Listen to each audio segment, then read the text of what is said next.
우크라이나 정부는 마침내 이제 수일 전에 대반격을 개시했습니다.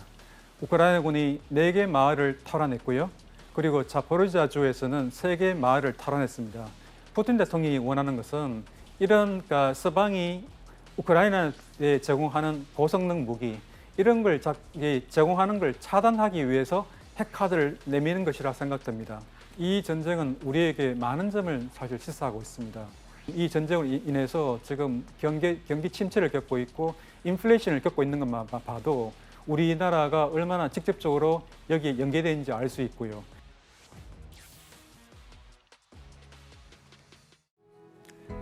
안녕하세요. 저는 오늘 생존 특강을 맡은 권기창 대사라고 합니다. 저는 2019년부터 2021년까지 2년 동안 우크라이나 주재 대사를 역임하고 2년 전에 퇴직을 했습니다. 오늘 제가 생존 특강에서 우크라이나 전쟁의 현황과 그리고 우크라이나의 나토 가입 문제, 그리고 국제사회의 평화 중재 노력, 그리고 우리나라의 대우크라이나 지원 문제, 그리고 마지막으로 전쟁의 향후 전망에 대해서 말씀드리고자 합니다.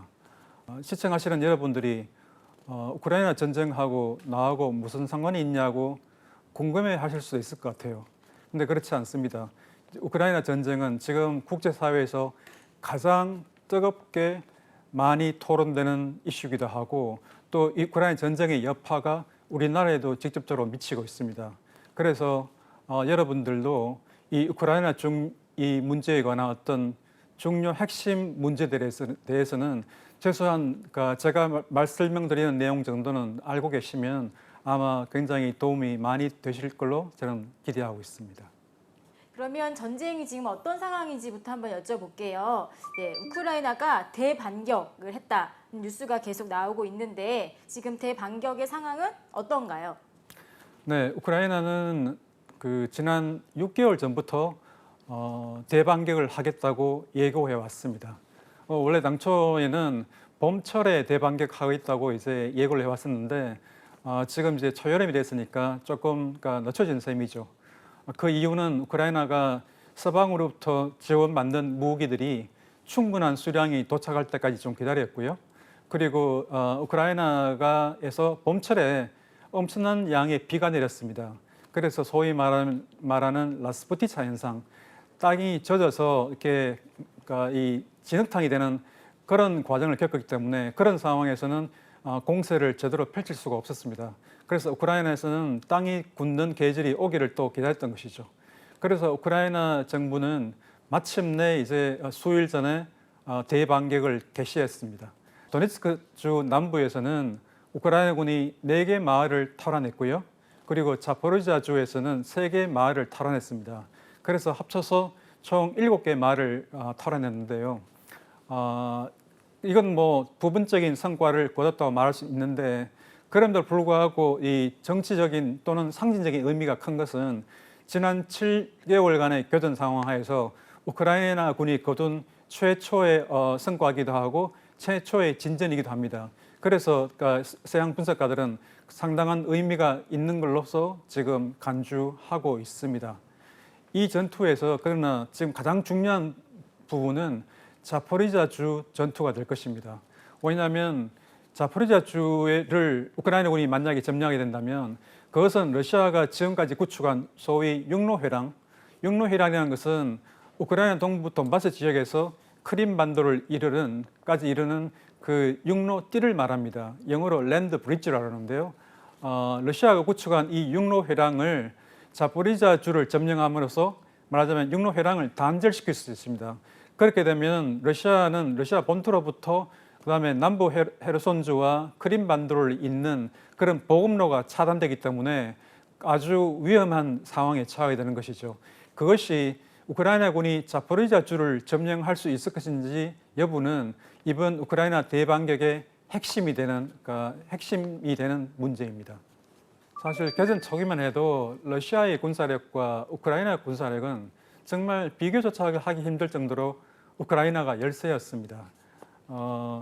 예를 들어 러시아 군의 전차가 3,000대였다면 우크라이나는 거의 한 10분의 1 정도밖에 안 되는 그런 수준이었으니까요. 근데 지금 전쟁이 지금 1년 4개월 지난 이후에 미국을 비롯한 나토 국가들이 우크라이나에 많은 서방제 무기와 장비, 차량들을 지원해 왔습니다. 그래서 지금 현재 시점에는 우크라이나의 전력이 대체로 러시아와 비슷할 정도로 업그레이드가 됐습니다. 전차 수에 있어도 지금 러시아가 지금 한 1,400대, 그다음에 우크라이나가 한 1,300대 정도로 숫자 비슷하고요. 그 대포의 숫자가 러시아가 3,000대, 우크라이나가 2,000대 정도로 러시아가 한 1.5배 많지만 하지만 우크라이나군은 질적으로 더 고성능 대포들을 갖고 있습니다. 예를 들어 하이마스 같은 다연장 로켓이라든가 더 사정거리가 긴 대포들을 갖고 있기 때문에 그런 수량적의 약간의 열세를 질적인 우세로 만회할 수가 있고요. 그 다음에 병력 규모도 지금 현재 우크라이나는 남자들 총 동원령을 내린 상황이기 때문에 지금 병력 규모도 러시아와 우크라이나는 50만 대 50만, 그래서 아주 비슷한 숫자로 가 있습니다. 전체로 보면 우크라이나 전력은 러시아와 거의 대등한 수준으로 지금 업그레이드 된 상황이라서 이제는 해볼 만한 지상군 전력을 갖고 있습니다. 우크라이나 남부 헤르손주에 대규모로 조성된 카호우카 댐입니다. 부서진 시설물 사이로 저장돼 있던 물이 거세게 쏟아져 나옵니다. 현지 시각으로 6일 밤 포탄 공격을 받아 댐 상부 시설물이 일부 폭파됐습니다. 우크라이나 당국은 이 헤르손주에 있는 드니프로 강 유역에 있는 카호우카 댐입니다. 이 수력 발전 댐인데요, 엄청난 규모의 댐입니다. 그런데 이제 이 댐이 수일 전에 갑자기 폭파되었습니다. 그래서 하류 지역에는 대규모의 침수가 일어나가지고 우크라이나인 몇몇 명이 지금 대피하고 많은 수천 가구의 집들이 이제 침수되는 그런 재난을 겪고 있는데요. 이 폭파 사건 직후에 러시아와 우크라이나는 서로가 이제 상대방의 테러 행위라고 주장했습니다. 그래서 누가 그 배후에 있는지가 아리송한 상태에 있는데요. 지금 몇 가지 증거들이 속속 나오고 있습니다. 우선 첫 번째로는 노르웨이의 지질연구소가 탐지한 지진파인데요. 노르웨이 지질연구소는 루마니아의 관측소를 가지고 있습니다. 근데 그 루마니아의 관측소가 카호우카 댐 폭파 직후에 지진파를 조사해 보니까 그 지진파가 보여주는 파장은 이게 러시아가 주장하듯이 미사일 공격이나 댐의 자연적 붕괴로 인한 지진파가 아니라 이 댐 내부에서 누군가가 그 탄약 같은 장치에서 내부 폭발을 일으켰을 때 나타나는 그런 지진파였다고 해요. 이 증거는 이제 러시아가 배후에 있다는 걸 알려주는 하나의 또 증거기도 하고요.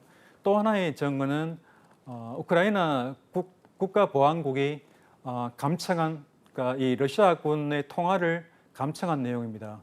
감청한 내용을 들어보면 이제 한 러시아군이 다른 상대방에게 이 댐 폭발을 누가 일으킨 거지? 이렇게 묻고 있는데 다른 쪽 군인이 그건 우리의 사보타지 그 행동이지 우리의 파괴 공작 활동이라는 겁니다.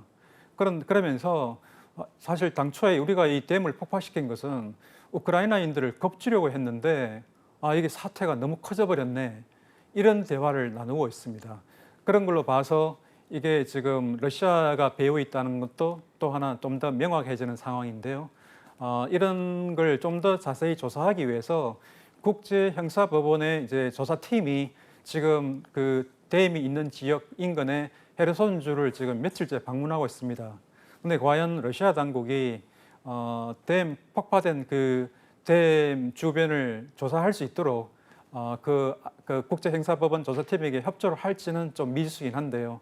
지금까지 나타난 여러 가지 정황이 이게 러시아의 소행임을 좀 보여주고 있습니다. 그리고 상식적으로 봐도 이 댐 폭파로 얻는 이익이 더 큰 쪽이 러시아거든요. 우크라이나가 얻는 이익은 이 댐을 폭파함으로써 이 댐이 그동안 크림반도에 이제 물을 공급해 왔는데 크림반도에 대한 물 공급이 끊어지는 것입니다. 그것은 이제 러시아가 손해 보는 것이고 우크라이나가 이익 보는 것이긴 한데 하지만 이 댐 폭파로 인해서 이 하류 지역에 대규모 말하자면 홍수가 발생돼서 많은 지역이 늪지대로 변했습니다. 그래서 우크라이나가 드니프로강을 건너서 러시아 진영을 공격할 수 있는 이 주요한 루트가 될 수 있었는데 그 공격을 사실상 지금 당장 못하게 하는 또는 늦추게 하는 그런 효과가 있었기 때문에 사실은 러시아에게 더 유리할 거라는 전망이 있었던 것이거든요. 그 점에서 봐도 이게 러시아의 소행 가능성이 높고요. 푸틴 대통령은 다음 달 초 벨라루스에 전술 핵무기 배치를 시작할 것이라고 밝혔습니다. 러시아는 지난 3월 벨라루스와 전술 핵무기 배치를 합의했다고 밝힌 이후 벨라루스 부대가 러시아에서 운용 훈련을 받는 등 준비를 진행해왔습니다. 근데 푸틴 대통령이 이렇게 하는 이유는 서방을 압박하기 위해서입니다.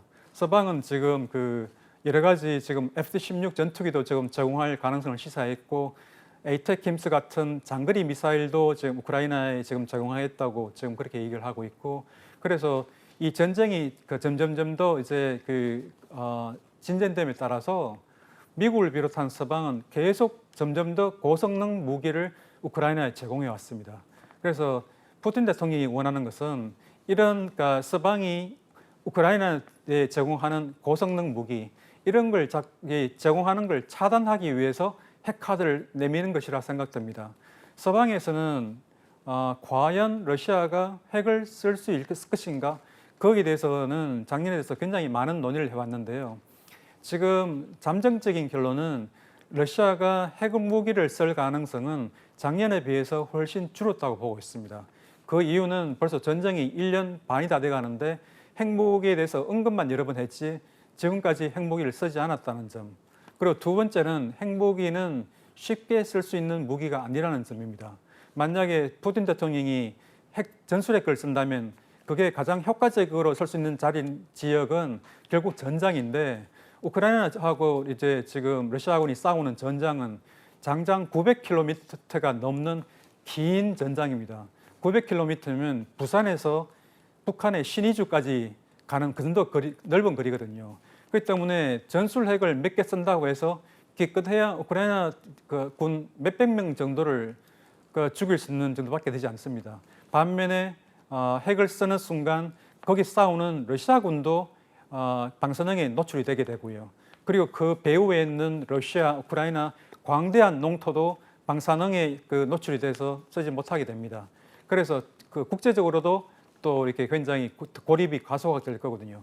그래서 서방에서는 푸틴 대통령이 자꾸 저렇게 핵무기를 언급하면서 핵카드를 만지작거리고 있지만 아마도 거의 쓰지 못할 거로 예상하고 있습니다. 다만 한 가지 우려가 남아있는 것은 그럼에도 불구하고 러시아가 강한 애착을 갖고 있는 크림반도를 우크라이나군에 빼앗기거나 아니면 이 전쟁에 더 밀려서 러시아 본토가 공격받는 그런 상황이라면 그런 막다른 코너에 몰리면 푸틴 대통령이 전술핵에 쓸 가능성도 완전히 배제할 수는 없어서 그 점에 대해서는 서방이 좀 우려하고 있는 상황입니다.